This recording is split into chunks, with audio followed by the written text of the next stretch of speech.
welcome to the Front Office Podcast. I'm your host, Marcus Cameron, and as always, our co host is Sean Elwood, who will be joining the show shortly in June.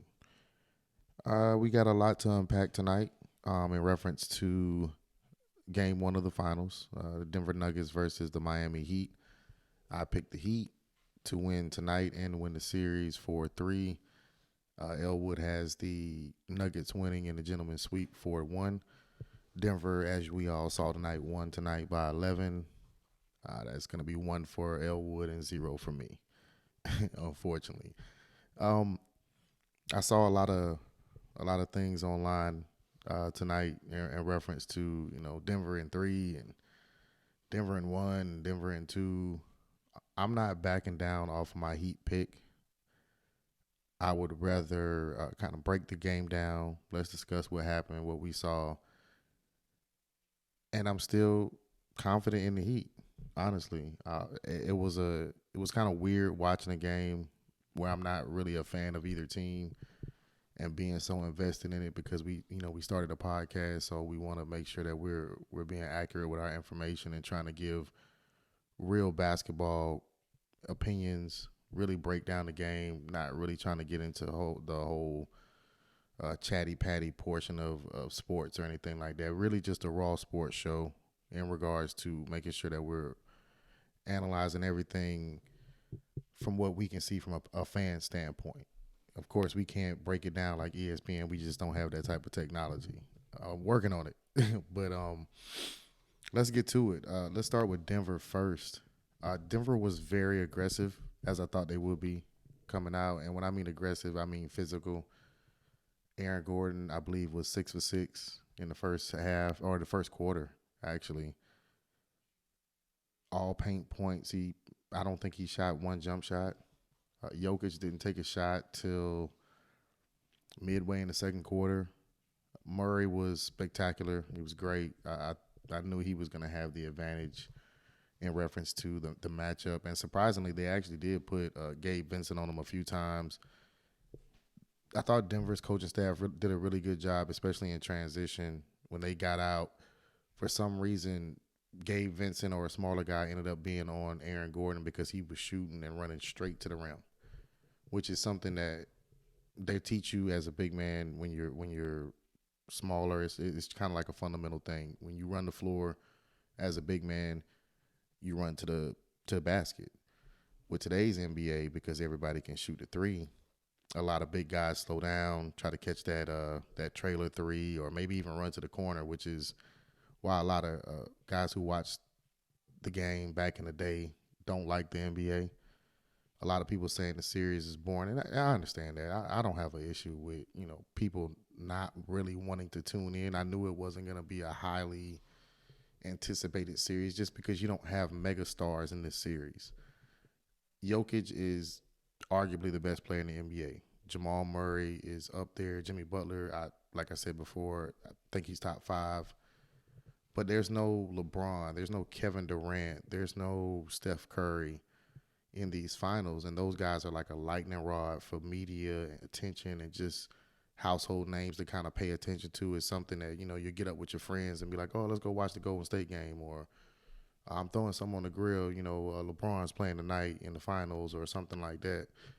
These are kind of hard hat going type teams, meaning they work hard. It's not flashy. It's not something that you're tuning into on a Tuesday or a Wednesday night in October if Denver is playing Minnesota or Denver is playing Portland. Most people are not going to tune into that game. That's just the nature of entertainment, and that's what it is. But back to Denver. Got off track a little bit. I'm sorry. Got my notes. I thought KCP's defense was amazing on Caleb Martin. Caleb Martin, who I've been praising. I praised him last series. I praised him in the New York series. He's been having a good playoff run, and he had a bad game tonight. I think he was 1 for 6, 1 for 7 with a three-pointer. I thought KCP did a really good job of being really aggressive with him, pressing him up on the ball, not allowing him to dribble into spots, not allowing any type of slashing or cutting. Duncan Robinson, same thing. I thought defensively Denver was the better team tonight, but not by much. If you look at the team stats, and again, stats do matter, certain stats do matter. But if you look at the team stats, Denver got out rebounded. They had more turnovers, and they shot worse from the 3-point line and won by 11 points.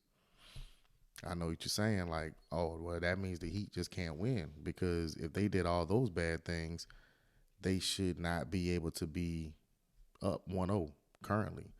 And I think it came down to tempo. I thought the score was kind of what Miami wanted.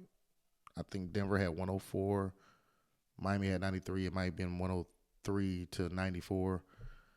I'm not sure on the score, but it was around the range I thought the Heat wanted to play at. I thought the big difference was the Heat didn't make shots. They didn't make shots and they didn't attack the paint. And I thought Denver attacked the paint. And the biggest thing was with Jokic. I'm going to reiterate it. And again, I'm not coming as an expert or an NBA analyst or any of that. This is a guy who watches a lot of basketballs, played, coached. You cannot let him sit there and be a point guard in the middle of the paint.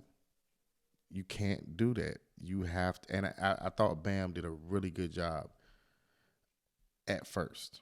But then once they started running that high pick and roll where Jokic is kind of up by the free throw line and Murray just comes from like the bottom off of a pin down and he comes all the way around and gets the ball, now Bam has to make a decision. And if the guy who's trailing Murray is not being physical or physical enough, they're kind of in a no-win situation unless you're actually helping. Excuse me. There was a play in the first half. I thought it was a great double team. I think Jimmy ended up getting switched on Jokic, and Jokic just literally, Bam came from the backside or the weak side help while Jokic had his back turned. So as soon as he turned, he saw that Bam was there, and Jokic turns around from the left block and throws a dart to the corner to the wide open guy. It's just like I said, you can't allow him to play point guard and make plays for people. If he's going to score 50 going one-on-one with Bam, so be it. But you can't give up 25 to Murray. You can't give up double digits to Michael Porter Jr. You can't give up double digits to Bruce Brown. Aaron Gordon was in double figures tonight. It was a great balanced team win for Denver. I thought they did a really good job of getting everybody involved. All Jokic did. I mean, he clearly was the best player on the floor tonight, but I'm not sure what Miami's going to do to remedy that, but it'll be interesting to see how they change. I thought the zone worked a little well for them in points or spurts tonight, especially I think at the beginning of the fourth quarter. I thought it was really effective, and I thought they were just playing hard. I think they just didn't want to give up or pack it in, as most people would say, and that's what I respect about Miami. I did like the fact that they fought, they didn't give up, they kept fighting, they kept clawing the entire time. Let's move to the Heat in reference to what I thought they did wrong. I brought up Caleb Martin going 1 for 7. Max Strus was 0 for 10. Duncan Robinson was 1 for 6. So you got 6 points from 3 role player guys that are giving you double figures every night. You lost by 11. That's a big thing. The moment might have been too big for them in game one. Maybe it was just an adjustment. Maybe they just didn't shoot the ball well. But you don't have a whole lot of games. It is the first to 4. It is the first to 4. The series is definitely not over. But I think you have to get better production from your role players. I thought Bruce Brown was more productive than all 3 of those guys. And if that happens, then you have no chance. You have no chance. I think Bruce Brown had 10 points. You had 6 between 3 guys, 3 shooters. Caleb Martin has to be more aggressive. He has to be smarter. He needs to look at film, see what KCP doing. He's crowding him. Take what the defense giving you. If he's crowding you, it's a quick step, quick move around, find an open man, or pull up and take the shot that's available to you. He's going to be aggressive. He's going to try to block it, get him in foul trouble. I thought Bam was great. He had a great night. But Bam can't be your main focal point of offense.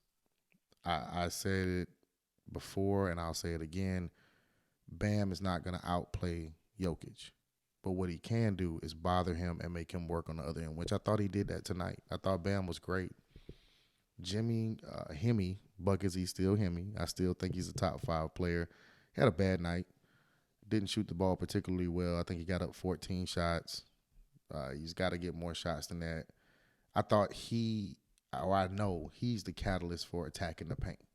And I thought he settled for jump shots. I know he likes to work his teammates into the game. If you kind of watch the Miami Heat, usually, I mean, every now and again he'll come out on one and he'll just, rip off points back to back to back to back. But usually he likes to get his guys involved because the game is easier that way. Now he can really pick apart and play offense the way they want to play offense, which is them dictating where the ball's going to go, how they're going to get a basket. Tonight they weren't able to do that because they weren't spacing the floor with good shooting. Rebounding, I thought they were good. Defensively, I thought they played well. Regardless if they are lost by 11 or 12 or whatever, I thought their defense was great tonight. It really was. I mean, they had some lapses where they would leave. I think Jokic was left wide open for a three. He's already shooting 50% from the three-point line in the playoffs. You can't really just leave him butt naked out there for a three-pointer. That doesn't make any sense. Who else? Naismith. I thought Naismith was a good omen for them. He's a bigger body. I thought he played Jamal Murray pretty well. Is about as well as you can play Murray. But those role players have to be better. Strus, I was rooting for him. I mean, he was getting great. The Miami Heat, let me make sure I address that. The Miami Heat got great looks tonight. I mean, they got the same looks that they were hitting in the Eastern Conference Finals. They got those same looks tonight, maybe even a little bit easier, and they just didn't knock down shots. Now, Denver has something to do with that, and you have to credit defense. But like I said before, wide open threes, I'm not crediting the defense. The guy just missed a shot. I thought Denver's coaching staff did a great job of making sure they protected the paint. I think he knows that they're a little weak there. He knows that's an area that Miami thrives in, and they really pack that paint. If you kind of go back and look at any play where Jimmy has the ball on the block and he's kind of getting where he wants to go, and I mean at the top of the free throw line, not necessarily the low block, they're all helping. Everybody on Denver's team is helping, and I know Spoelstra sees this. He wants that probably because Jimmy can make a play out of it, but it just wasn't there tonight. The shooters just didn't shoot well, and I think that's the reason why you lose the game one. It is game one. Like I said, I did pick Miami to win tonight. I thought a little bit of adrenaline, kind of still hung over from the other series. They might be able to, steal this one because Denver didn't shoot the ball well from the three-point line either. So Denver can play better than they did tonight.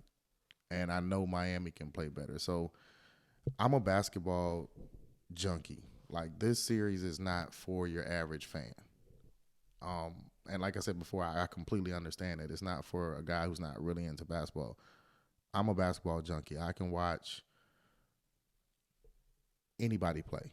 High school, college, NBA, some overseas stuff when I can see it on TV.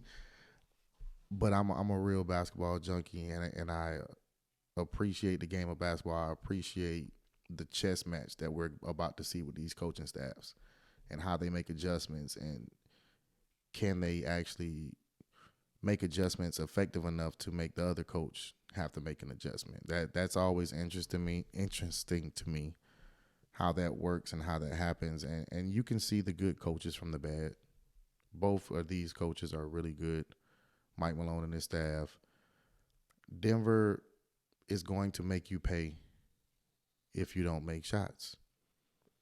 And I think the Heat know that. They're aware of that. That's a lot of pressure. One thing I do want to touch on, I heard that Tyler Hero that is supposed to be possibly ready for game 2. Optimistic about it, but not at the point where I feel like it's going to be a series changer. I think he's going to be fresh.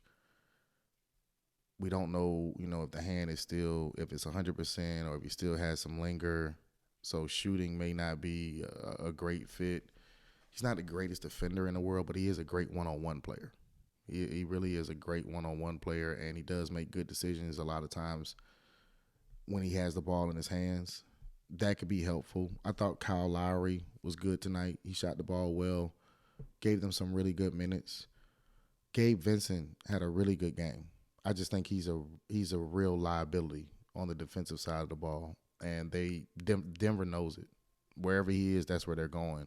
And for whatever reason, he kept getting caught on Aaron Gordon in transition, and it was easy buckets. I don't think Aaron Gordon scored after that first quarter. Maybe. But he played really good defense on Jimmy. You got to give him, tip your hat to him and give him some credit. He played a good defensive game. That's his job. That's what he does for that team, and he did a really good job tonight. I'm still riding with the Heat. I'm not changing up. I already had a few people comment and say, you must be smoking. Da, da, da, da. Yeah, I when I said it, man, I knew it was not going to be the sexy pick. So, I welcome all the banter and trolls and stuff like that. I will say this, though. That Miami team didn't quit tonight, and that was impressive to me. I think that's going to carry over. They got a full they don't play again until Sunday.